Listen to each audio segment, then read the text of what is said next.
Coach Schaefer, first things first. Is this your first SoCon placer today? Yep. Ever in program history? Benny took fourth last year as well. So he is your first placer ever. First placer ever. 2 years in a row, fourth 2 years in a row. Yep. So it feels like you obviously got to feel like you got some momentum, right? Yeah, for sure. We're a young program. We started this is only our fourth season. So it's good to get. We've got a ton of freshmen. It's good to get them out there, compete in the SoCon, and continue to just build and raise levels. This was the first season we've had a full roster at the SoCon championships, and we're just looking for next year to kind of bring in some more studs and keep raising the level of the program. Very interesting program with what you just told me, because you also have a women's team and a men's team. And you have a boss, even though you're the men's head coach. You have a boss that's in top of you. That's your boss, and Mark Cody. How interesting is this whole setup? And you're in the South, which you're a PA guy. We're talking wrestling is wrestling. It's the epicenter of high school wrestling in America.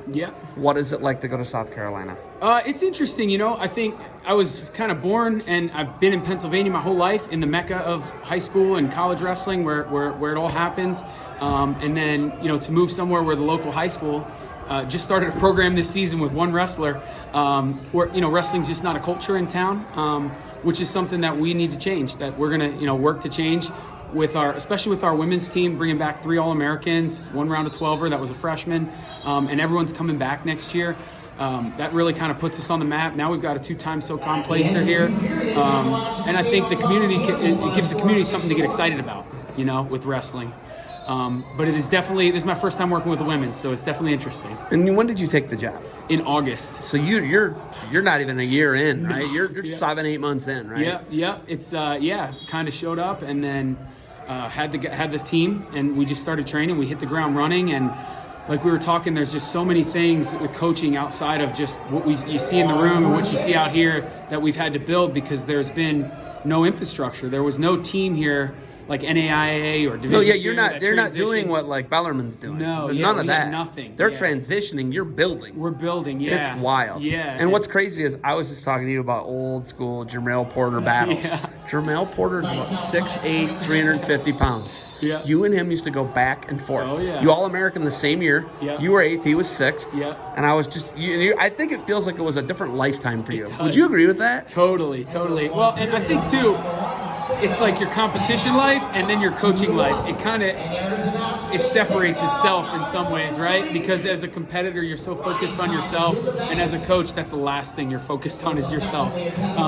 So just like with life and the way your career moves, how as a young coach, maybe you're kind of still figuring that out, and then now I've been coaching for almost 15 years, and you just learn that it's about the kids, and you're selfless, as a coach.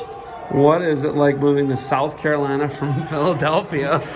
It's interesting, my drive to work is probably triple the distance, but it takes about the same amount of time. That is insane. And I have parking. There's a lot more parking. Nobody wants to beat you up or kill you. No. Nobody wants you out of their way immediately. No. They're actually taking their time staying in your way. Yeah, I talked to my old boss over winter break, and I said, I traded in driving past cars and things on, people on the side of the road fixing their car for like driving past cows and driving past deer. I'll take the cow and the deer one rather than some like dude stuck in traffic wanting to kill me. Cut me off, get out, try and fist fight me. I'm all set on all that. But definitely a culture change you guys are doing at Presbyterian. I like it. Totally. You got anything else for me? No, go Blue Hose. It's going to be a name where... What is a Blue Hose? Tell everybody, please. A Blue Hose is a fighting Scotsman, kind of. That's kind of our mascot. It's also something that we're going to make sure everybody knows. Go Blue Hose is our thing. It's a Scotsman. It's a Scotsman. And that's a Blue Hose. The name was derived from the football team back in, I want to say, years ago. A newspaper wrote that we were wearing blue stockings. It got changed to Blue Hose. I love it. That's us. All right. Hey, congratulations on a placer. Good luck to you guys moving forward. Thanks, man.